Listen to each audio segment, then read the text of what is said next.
बाप तोहर बिलाज बउआ जे तरह के व्यवस्था के नहीं छथिन बउआ आनंद के पप्पा त ई गीत हुनका लेल बड़ा सूट कर रहल छै कि सब धान दे तो लुटाई रे बउआ के मम्मी कहे छथिन बउआ से पप्पा से कि सब धन दे तो लुटाई रे बउआ हे रे सब धान दे तो लुटाई रे कि सब धन दे तो लुटाई रे बउआ सब धन दे तो लुटाई रे कि बाप तो हडल बिना रे बउआ बाप तो हडल बिना रे सब धन दे तो लुटाई बाप तो हडल बिना रे सब धन दे तो लुटाई रे सब धन दे तो लुटाई रे बउआ सब धन दे तो लुटाई रे सब धन दे तो लुटाई रे बउआ सब धन दे तो लुटाई रे बाप तो हडल बिना रे बउआ बाप तो हडल बिना रे सब धन दे तो लुटाई रे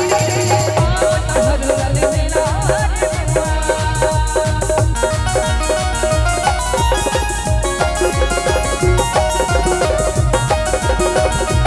बहुत बढ़िया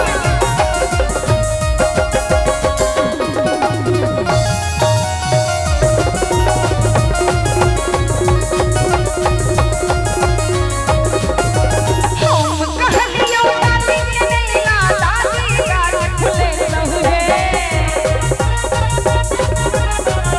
ओना जब तक महिला रहै छै हुनका नैहर संगे बेसी प्रेम रहै छै कहै छथिन कि हम कहलियो दादी के नैना दादी गाल खुले रहू रे हम कहलियो दादी के नैना दादी गाल खुले रहू रे सबसे बड़ी बहाना की सबसे बड़ी बहाना के नानी के सुनी रहू रे सबसे बड़ी बहाना के नानी के सुनी रहू रे बाप तो हर हल बिना रे बउआ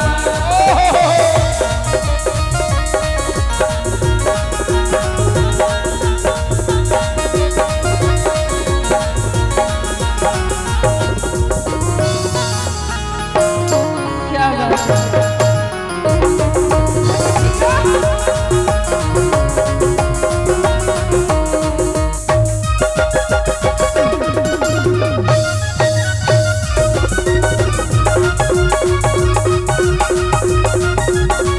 हम कहलियो दीदी के नैना दीदी गाल खुले रहू रे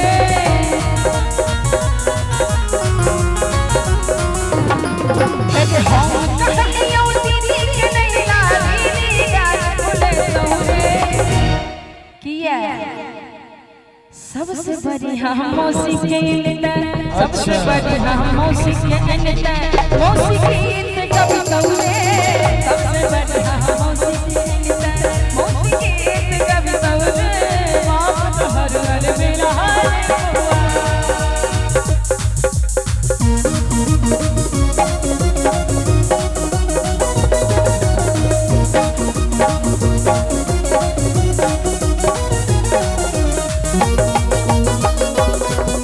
क्या बात है बहुत बढ़िया